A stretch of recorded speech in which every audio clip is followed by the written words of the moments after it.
Why, hello everyone. I just saw DreamWorks The Bad Guys, and I only did because I felt obligated to because of my involvement in the furry community and seeing so many people on Twitter and other sites make fan art of it.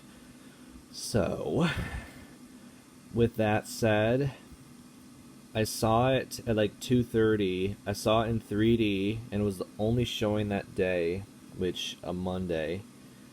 So that's why.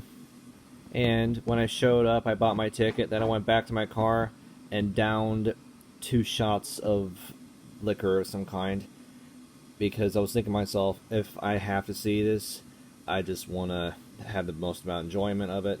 So I just downed enough liquor to where it'd still be gone by the time I drive home. So, next on the list, what did I think of this movie? Well, step number. I'm sorry if I keep saying the same things over and over again. Maybe I'm still recovering from the alcohol. Maybe I just didn't get enough sleep last night. But the first thing I noticed about this movie when looking it up was the writer. And a guy who does not have a decent enough track record, in my opinion. Ethan Cohen, who is most infamous for Holmes and Watson, the worst Will Ferrell comedy, or so I've heard. I've never seen it, but I remember witnessing how insufferable it is for British audiences to experience that, and I wouldn't wish that on any of them. Oh my goodness. It makes you think, how on earth did that writer still get work after that? But who knows? This is America. And he had written on a DreamWorks movie before, like Madagascar 2. Bad Guys is definitely an improvement on that front in multiple ways.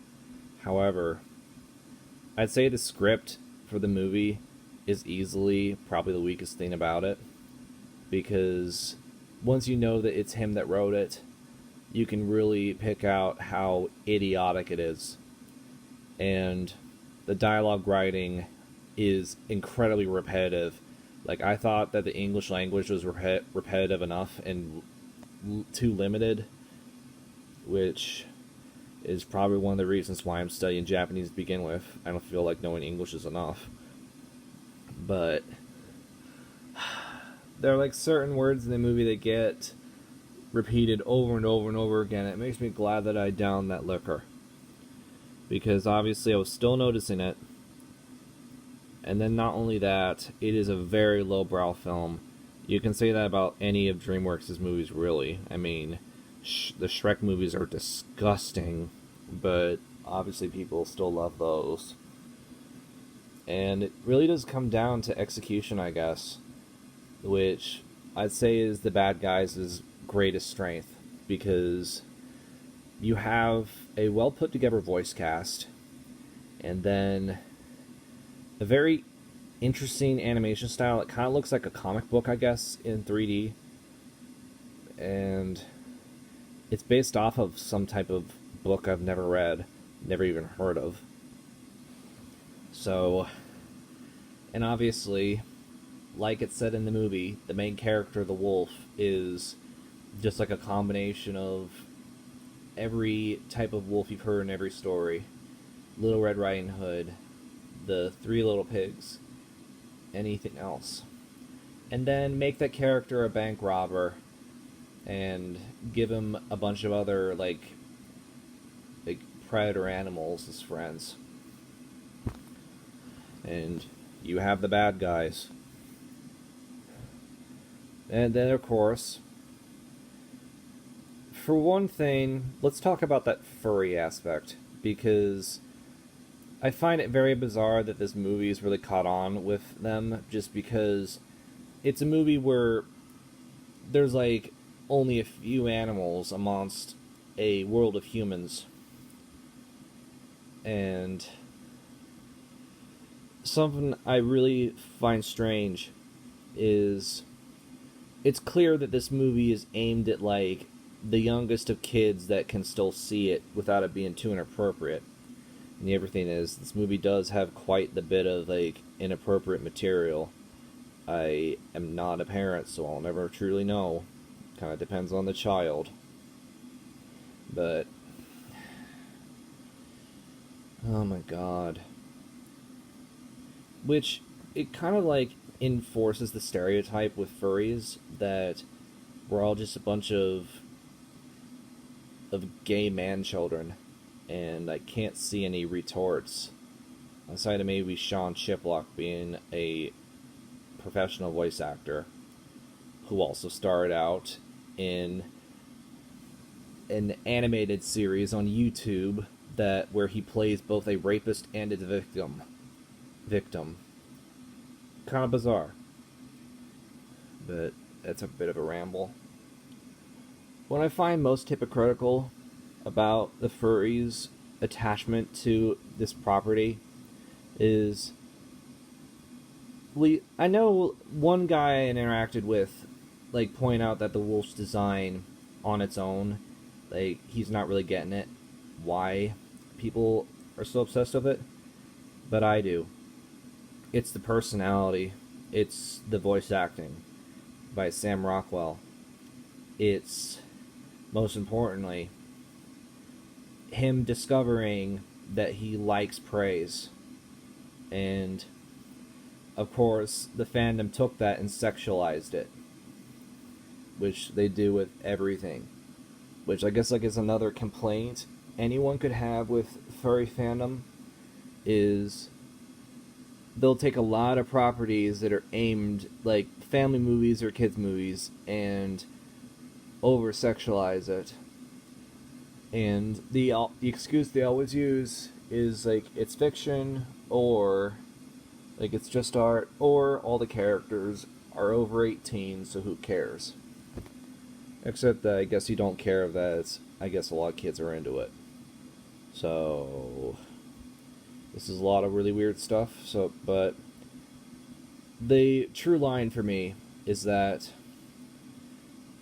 the fandom was really on board with Zootopia in 2016 when it was out, but then as years went by, like with 2020, like I guess a lot of people have turned on it just because you have Judy Hopps as a police officer and like wanting to go into the force from a child.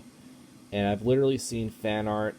I wouldn't even call it fan art. I'd call it like just cruel art where you have Judy Hopps firing a gun inside of her mouth.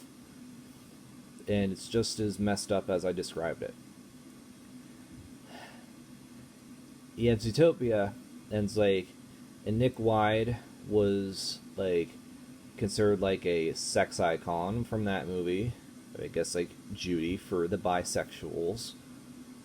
And then you've got like this new wolf character, like I guess like a replacement for like Nick's like fame, which I don't understand at all, because if you really hate Nick because he was like a kind of like a scammer turned policeman in the end, then what's your excuse for Wolf?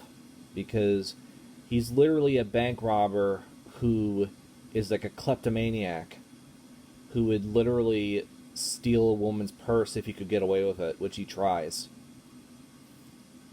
You've seen the trailer. You have all the characters, like the main characters, they only steal for fun. That's literally their point. Like they fully embrace their stereotype.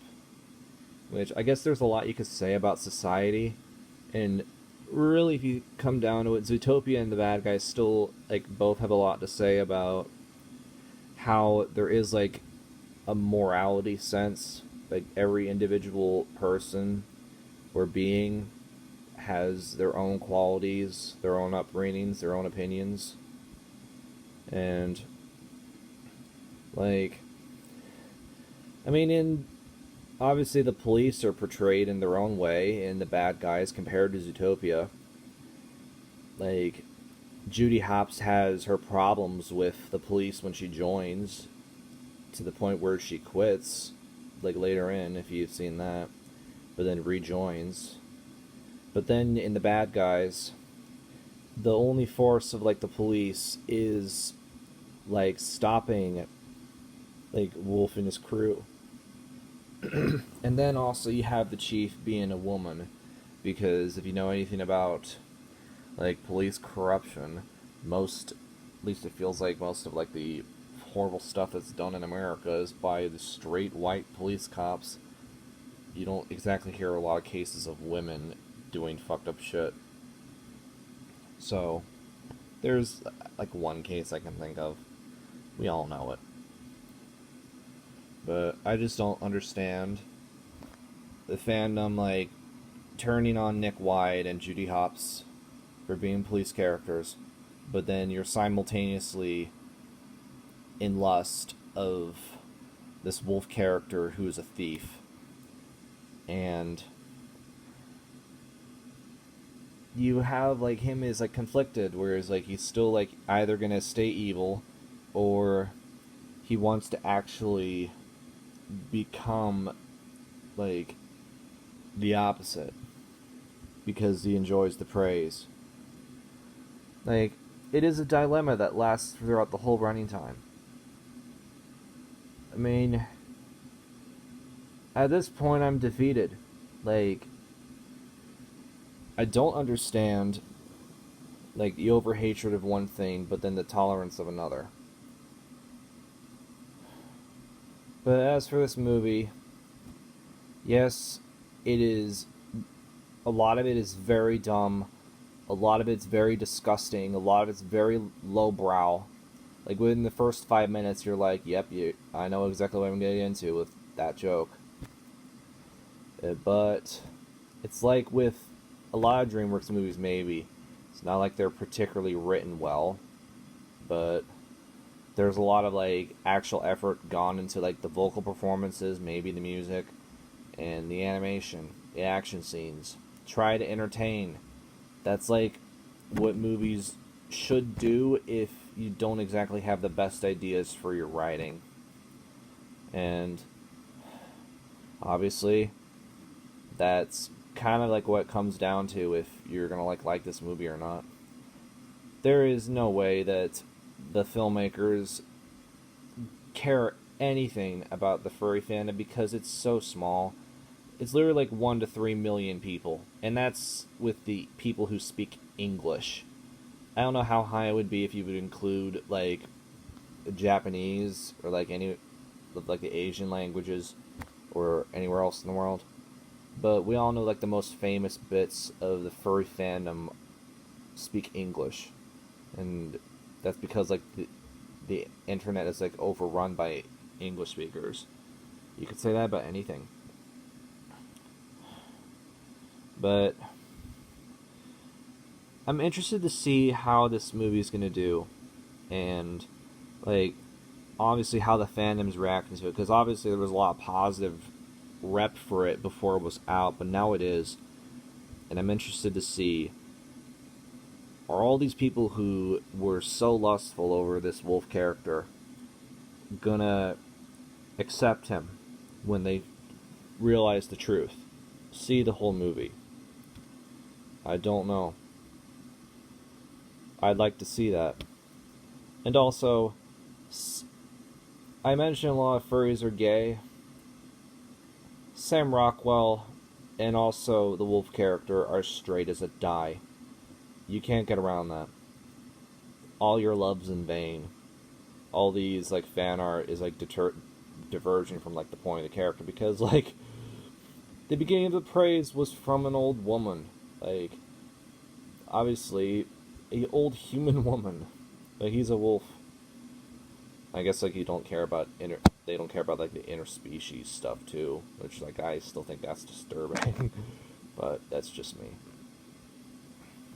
Yeah, Bad Guys is very weird. A lot of it's dumb. A lot of it's still kind of entertaining. I'm glad I drank before I saw it. I don't know how much enjoyment I would have gotten if I showed up sober. I'm not even sure if I would have laughed, because movies really aren't my thing anymore. Maybe unless they're just in Japanese or not in English.